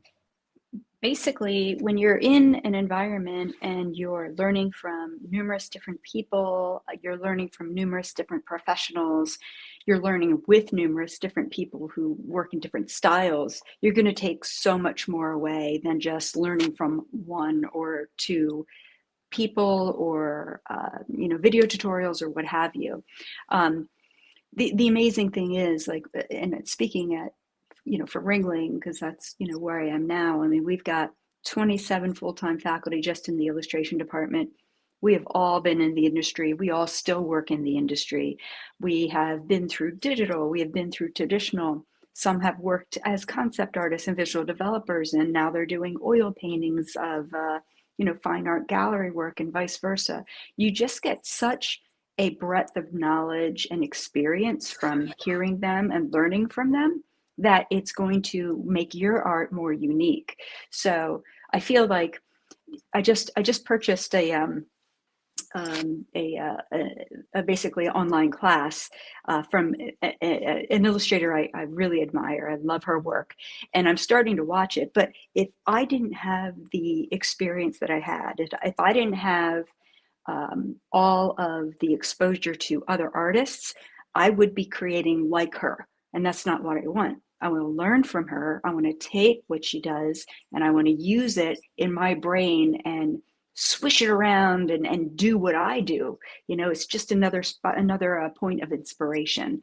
And I think that's what a lot of people maybe a little short-sighted on, is that, well, you have this one thing, you're learning from this one person and they are so successful and that's wonderful, but you are not them and you don't want to be them, because they're going to, if anybody hires somebody who does their work, it's going to be them.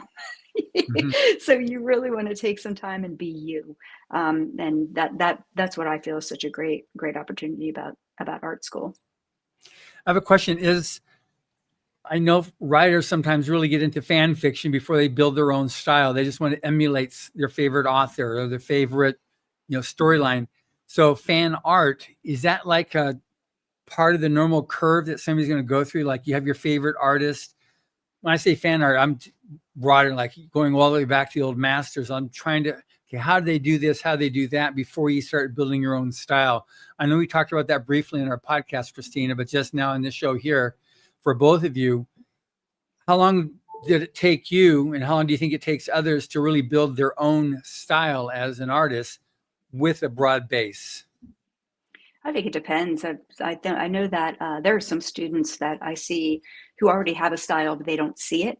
But then if they do these master copies of Cornwell and N.C. Wyeth and, name your illustrator here, they come out the other side they still have their true unique voice, but at the same time, they've educated themselves into what these masters have done so they can bring a certain type of brushstroke to their artwork. They can bring a certain type of voice, that emulates what they do because they've learned directly from studying from a master copy. What do you think about that, Larry? In terms of building your own voice? No, that's doing art. Just keep doing it. I never thought about having a look or a style. Never entered my mind. Even when I was in college or everything else. I just like to draw and paint. And I didn't realize I had a look. I don't think too many artists, if you really love art, you're doing it because you love it.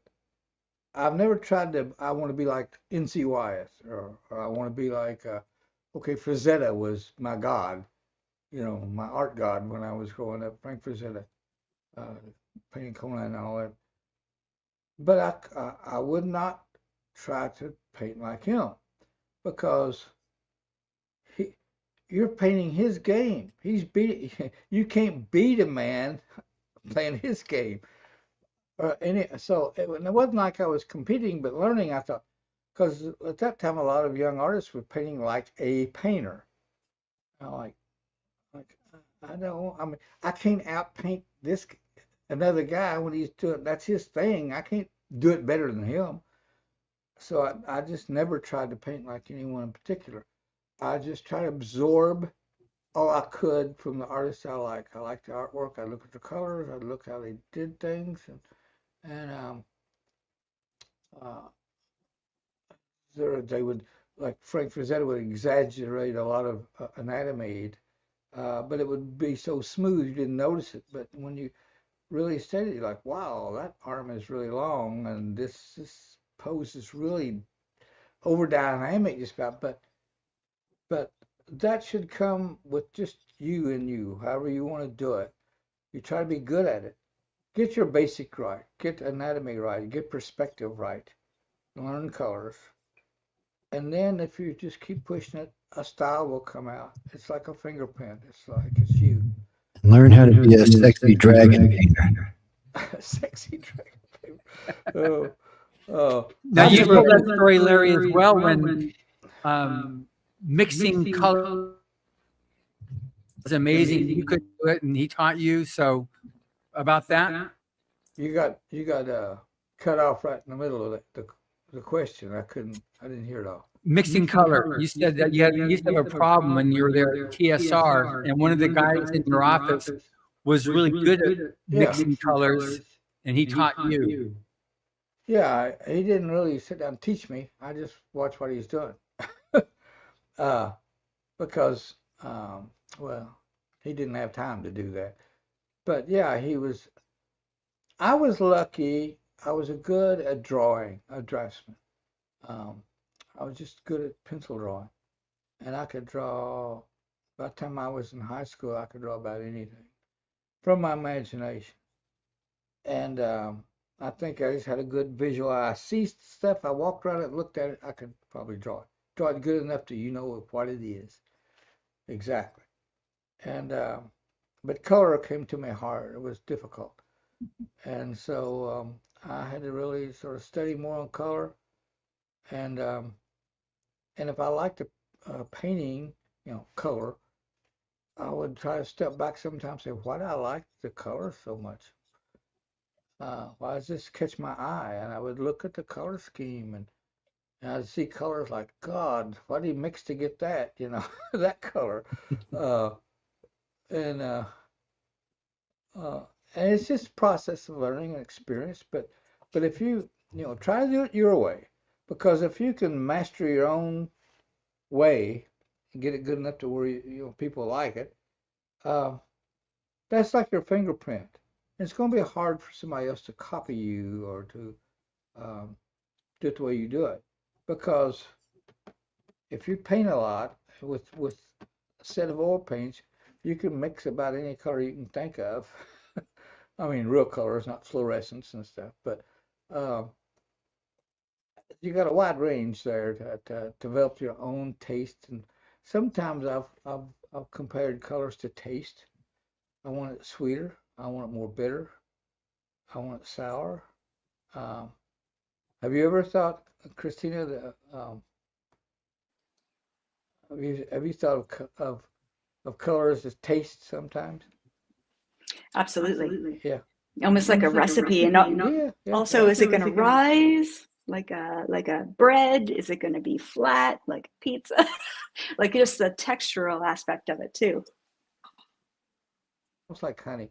Or you see one it's not the subject matter itself, it's the way it was painted can give you a lonesome, cold feeling, or it pulls you to it some way. That's why I like oil. And that's all in the colors and in the, you could paint the same subject matter, use the same drawing for two paintings and all in warms and stuff, sweet colors, and one in cold and hard and bitter colors. And they're two different paintings, and just learn learn colors for yourself. Learn enough to be able to mix the colors and find out what you want, but paint with the colors you want to paint. That separates you from somebody else. It's funny you said that, Larry, because one of the things I teach the guys is how to mix colors, because we have to match a lot of paints a lot of times, especially in high-end homes. They don't want to spend to have 10,000 square feet painted, so they want you to match it. Matching oil is not an easy thing to do. It takes skill. You know what I sit them there, I give like 10 cans of paint. So y'all just keep playing until you get close to what you think's a match. And then I go up to the wall. I said, now go up there and touch it. Let me see who I'm firing first. You try getting close. Yeah. But after a while, they learn. They learn that this color with this color with this color with a little twist to this color. Because you know Well, what? I can take the glows all day. Match paint. It's never right. It never dries the same color. And hardest thing I've ever taught a homeowner is if you see a paint, put it on the wall light, it's gonna dry dark. If it's on the wall dark, it's gonna dry light. And I they know. just I had to touch up my own paintings, or it got scratched or something. It's like, oh my God, that's a pain. Pretty soon, I'm like, what? You stay this color so much trying to match it, you don't even know. You get lost. I don't even know what color it is. It's not even a color. Yep. I don't know.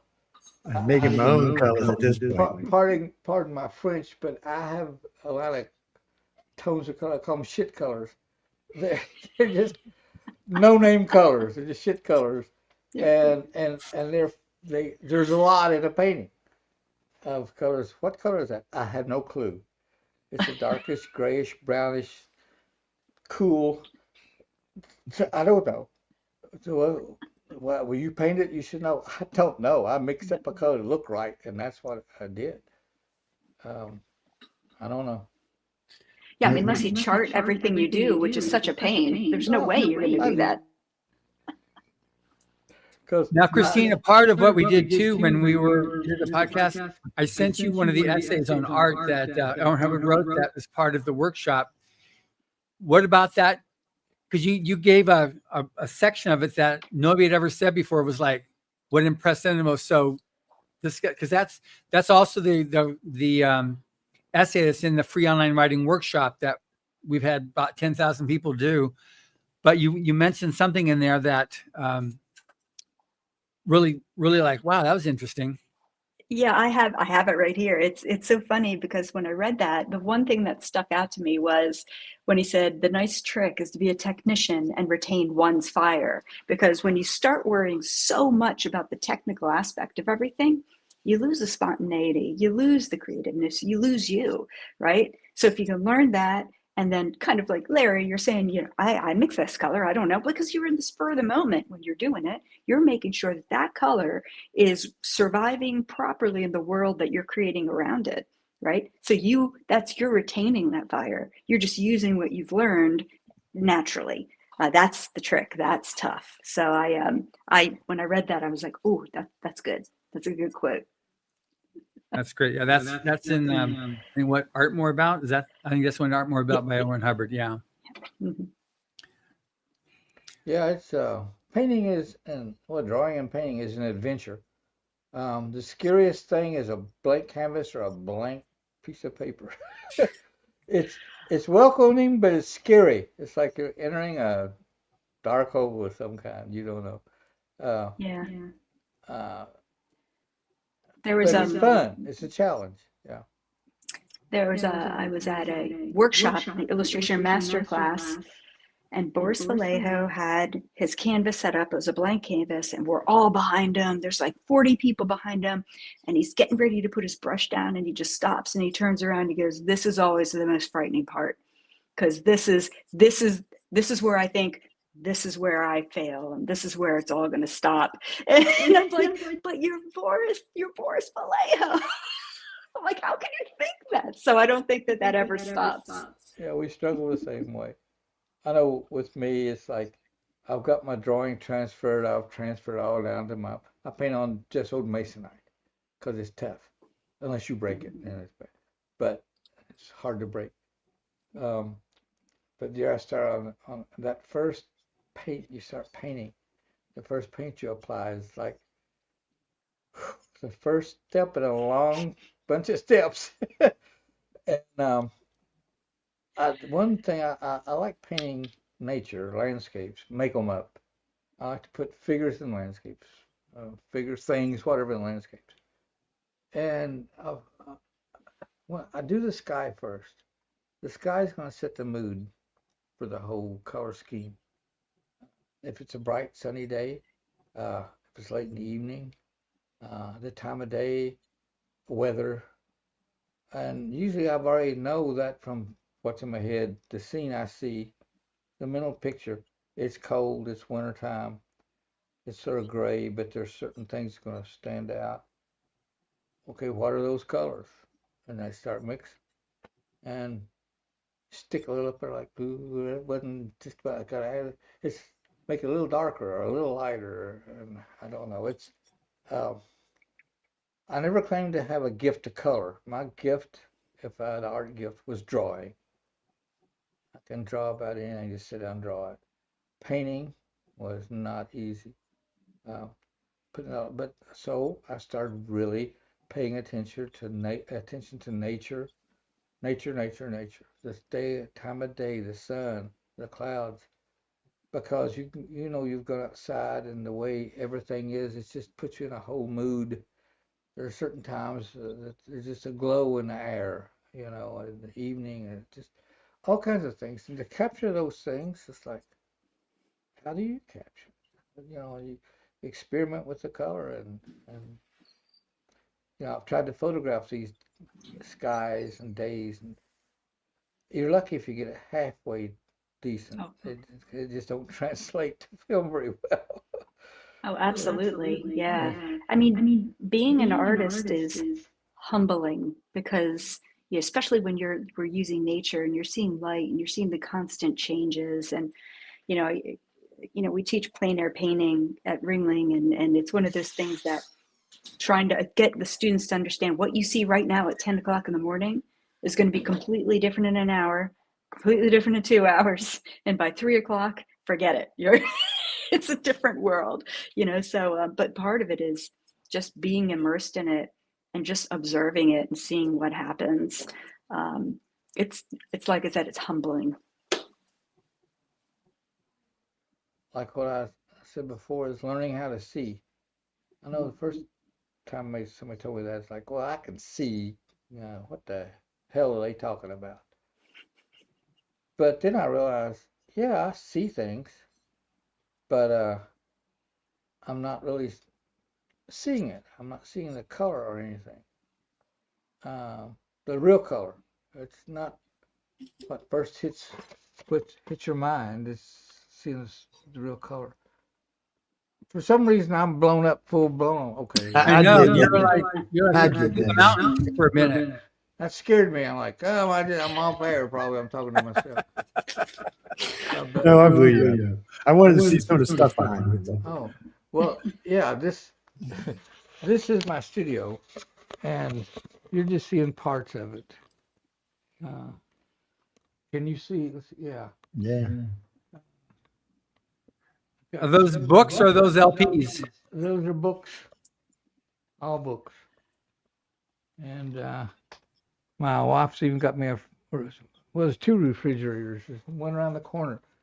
And she's got a desk set up around behind mine where she helps me out a lot on with answering, email and all this kind of stuff. So, but yeah, and then up here, there's just paintings. These are old paintings. For some reason, I haven't sold them. I just kept them around. And that's my printer. I print all my own prints, Big Epson. And Yeah. I got art in all those files. And when we built this house, the plans call for a 3-car garage, 4-bedroom, and everything. Well, everybody claimed a bedroom. My kids got 2 bedrooms. My wife and I got one. Then we had a guest room. Okay, all right. So now, where am I going to paint again? And well, I had a full basement. I'm not going back down and painting in the basement. I've painted too many basements. So while he's building a house, we went through this discussion while we was building a house. So I told the builder, I said, the garage, go ahead and do a garage. But I want you to put indoor outdoor carpet in. I want you to paint the walls. I want shelves up here. He said, well, what kind of garage you have? And I said, I don't want 3 garage doors. I want 1 garage door. And just finish the rest of it like it's part of the house. And my wife saw what's going on. Who are we going to park a car? I said, this is going to be my studio. For once, I'm going to have a real studio with heat and air and everything. You'd be surprised how many garages I've converted into studios. Yeah. So this one, and it's big. It was a 3-car garage. And now it's plenty of room for a studio. Now, so one artist studio. Well, I live in this room basically. From the time I eat breakfast, I come out here, and then I go in to eat supper, and then sometimes I'm back out here, or I'm in the living room with her watching a little TV and talking or something. But luckily, I've got a wife that's pretty independent, and she don't need me around a lot, and I don't need her around a lot. So we're fine. We've been married for, God, almost 50 years. Damn. I met somebody married longer than me in a long time. I'm going on 44 this year. Yeah. Yes. I don't know why she. Well, Betty's quite a nice woman to be able to put up with this codger for so long. My wife's a tough woman. Yeah. I remember when I was dating her. It was about her second date. I didn't know her first date was a blind date, and her sister, younger sister, got us hooked up because I thought Betty was pretty, but I was afraid to talk to her, and I was a Baptist, she's a Catholic. Like I said, our communities were intermingled, but people worked together, but they didn't go to church together. Religion was totally separate. So I thought, Lord, she's so pretty, I want to date with her. So I called her up and she said yes. I like to fell in my chair, man. I said, she's going to go out with me?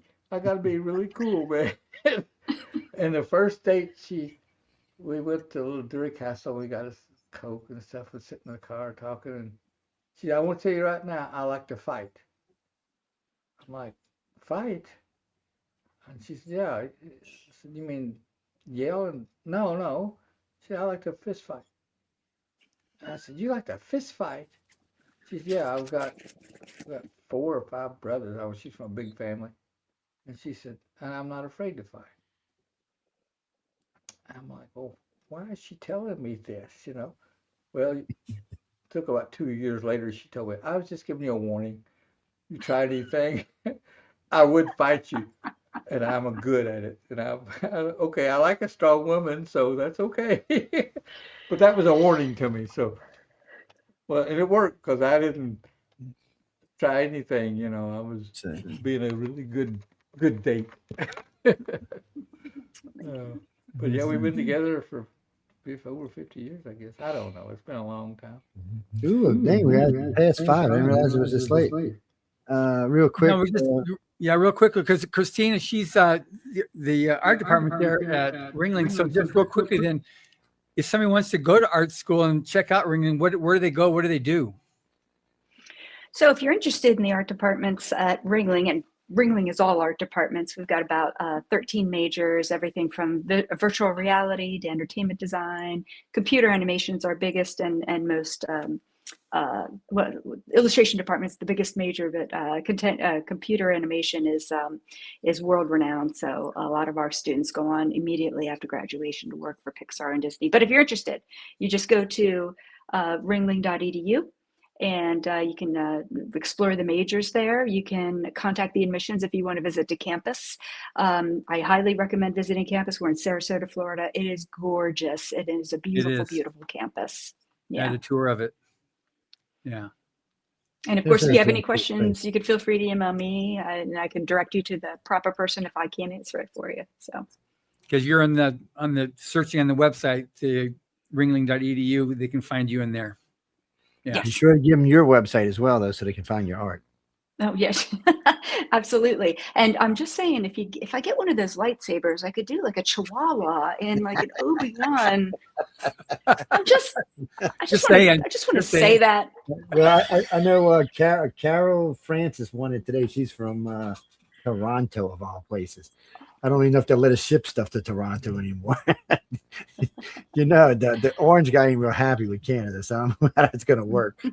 Oh, that's right. My station manager's in Canada. I forgot. I got to end. Never mind. Okay. Yeah, our station manager's out of Toronto. Oh, Larry, man. Tell us you love us, baby. I want to add something to what she was saying. I've been on the other end where I've worked in places where we had to look at portfolios. of artists who's submitting portfolios to get a job. And every time I start reading down, they went to Ringling. I'm like, well, this is going to be good. And 9 times out of 10, it was a good portfolio. So Ringling is a good school. Well, thank you for saying that. Throw that in for you. It's good because people need to go learn talent. I know my stepdaughters are all outstanding artists, and I sent 2 of them to school for it, and neither one of them ended up doing it. My middle daughter was offered a serious job doing art for the business out of New York. She said no, she didn't want to leave the state. Now she's a bigwig with a real estate company now, but that her heart was always in. She won many contests when she was young too, but she said, I'm going to be a graphic designer. We still got her artwork in the house somewhere. She said, I'm going to be a graphic designer. And then she graduated and ain't painted a damn thing since. I asked if there was a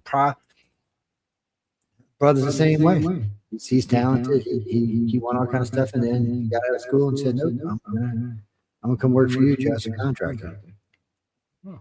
I guess it's so starved art years. They didn't want to go through. I think that's what it was.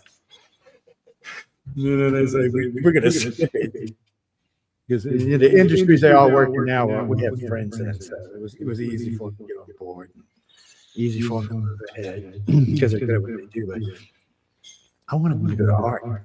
I said, we need an artist out of the damn family. No.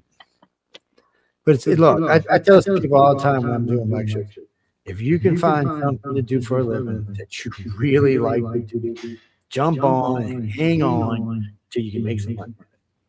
I speak from personal experience on that. I got all kind of degrees, and I ended up being a contractor. Figure that out. I mean, special forces, advanced electronics, avionics. I could be working with anybody, but no, I wanted to be a contractor. And then I wanted to get the radio and TV. Well, my life's been a straight line.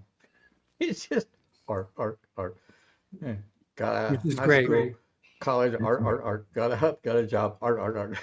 That's how it's been. Is that the name with you, Christina? No, I would say I've been through a few. How should I say? It has not been a straight line, but with education and illustration, little design here, and while I was building up a portfolio and building up that freelance job, I was, I was working in the hospitality industry. So bartending, waitressing, know all that, so it was not a straight line, but I learned so much from everything I've done. So it all factors into what we do now. No, that's great. Anyway, we're kind of like coming to the end of the show here, I think, right? Yes. And Larry, give me your website right quick, baby, before we get out of here. He's muted. Oh, are you? Sorry, Larry. Say it again. My website is really complicated. It's LarryElmore.com, I guess. Yes, that's it. Easy to find. But both Christina and Larry are really easy to find. And if you get lost for some reason, if their names, they're right here on the chat, so you can check it out. But anyway, Carol, I'm glad you won that lightsaber. I hope you have fun chasing your kids around the house with it. It's she said that's what she's going to use it for. So hey, more power to her. She said she's got some heat in, so hey, look, have some fun. Yes, we're one in the chat, which will be on in about an hour, so y'all stop by and see us. And oh no, shows are weird. 7 or 8 days. Not everybody's live because it's the holidays. I'm off Thursday because it's Christmas Eve and I'm going to be doing something I shouldn't be. Same thing on New Year's Eve. Be there. Some of the shows, like I said, but there's no requirement for our live shows doing this particular week. So there'll be some live, some not live. So check it out. Johnny, we got 40 shows. I'm sorry, we got 36 shows and 44 posts. Yes, there's lots to choose from. Yes. Well, Christina, I want to say I was glad to meet you. However this is, but glad to meet you. Well, I'm glad to meet you too, Larry, and I've known your work for so long. So this is a true honor, so thank you. I'm getting as old as dirt, so it's been a long time. Yeah, I used to get a ways ago.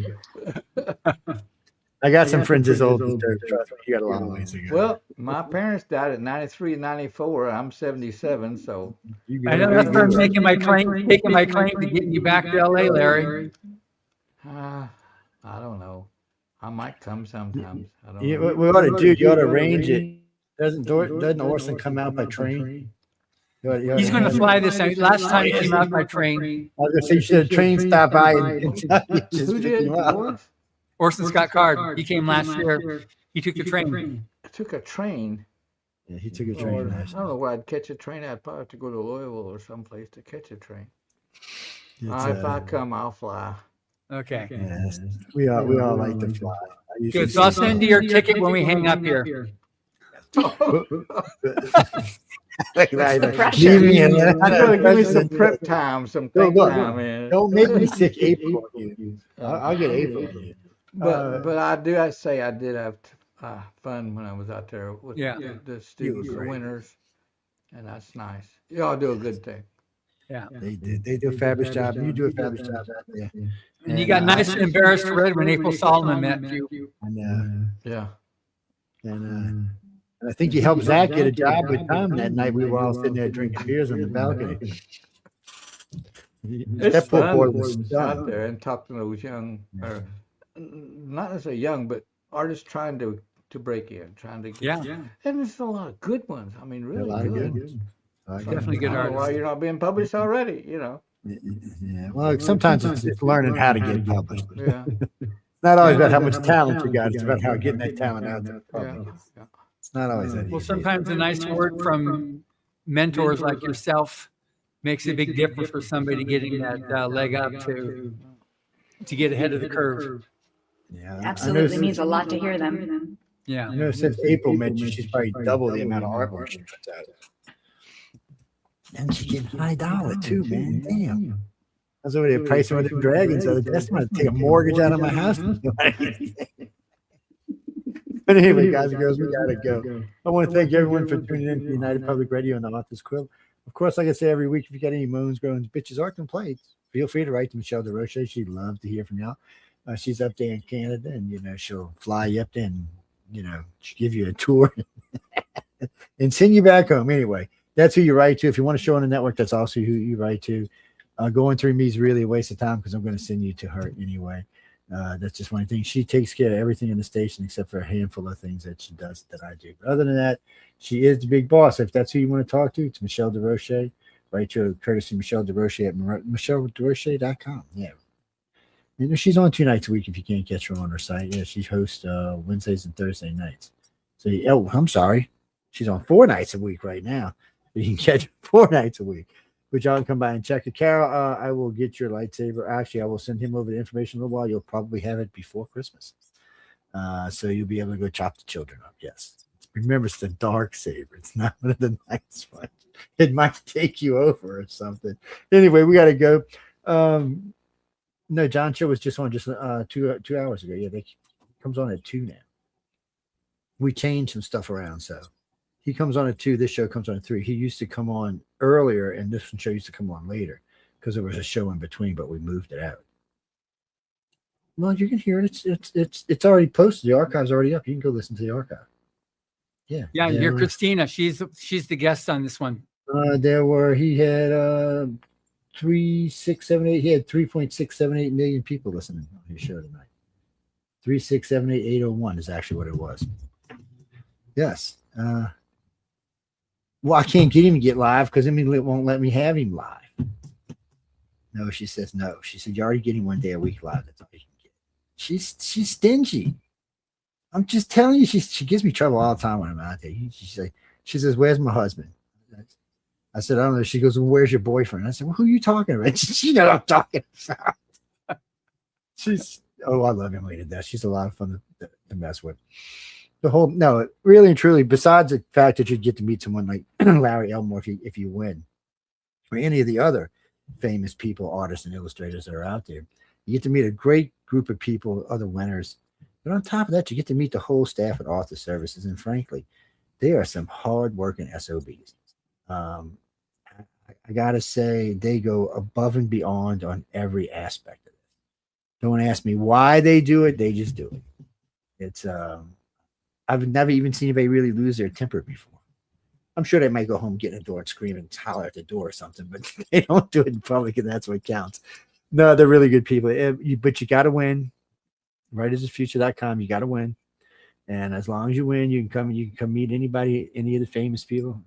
All the judges are famous. They all got some kind of credit to their names, all of them. Whether they're illustrators or authors, they're all some credit to their names. And they're all good people. And what amazes me is they want to talk to you people. I'm thinking, while I'm watching them, they actually want to talk to you. They feel the need to pay forward. They want to. It is so crazy to watch these winners get in groups and stare at one person till one of us goes over there and says, come over. But that's what they want. They want to talk to you. If they trust me, if they didn't want to be bothered, they would tell you. I've seen them take people to lunch with them. I'm thinking, you don't want to have lunch by and get some peace and quiet. Nope, they got a herd of people going to lunch with them. Who was it? Was it Kevin J takes it? Was it Kevin J? Tim Powers takes who takes it for the birthday though? Who's always got his birthday when he comes in? Oh, it's not Kevin. It's Isn't it Tim Powers? Is it Tim Powers? No, I thought it was I don't know. That'll come to me sooner or later. It's but anyway, ladies, we got to get out of here. I got a show coming up. I got to go and I still got to eat before I get to the next show. Christina, great meeting you. Larry, always great seeing you. John, I'll see you soon. Guys and girls, remember, we will be giving away another lightsaber. And the next one, I believe it's an Obi-Wan Kenobi one they're giving away in the next one. So I think it's the blue one, not the green one. Yeah. So Christina, you should tune into that show so you can then. I'm on it. Jeffrey, chat is non-rated. It's not for children. Matter of fact, you could let a children watch this show or one or two other shows, but the network itself is not child rated. A lot of it's not so much language. It's just some of the topic matter is a little much for children under the age of 15 or 16. No, stuff like this is great. This is stuff they need to hear. But something like with the show coming up next is a chat. I mean, it's titled "Where Insane People Come to Relax." That should give you some clue of what's coming. I'm just warning you. But anyway, on that note, guys, again, thanks for tuning in. I hope y'all enjoyed the show. We will see y'all in 45 minutes on the chat, so come by and hang out there. If not, the show will be airing next Saturday. We're still on because we don't fall on a holiday this year, so come check us out. No, what do you mean hungover? It's a Saturday. New Year's is on a Thursday. If I'm still hungover after that, I just need to not go anywhere. Anyway, we got to get out of here. Good night and talk to y'all soon. Good night, Great, everybody. thank you. Okay.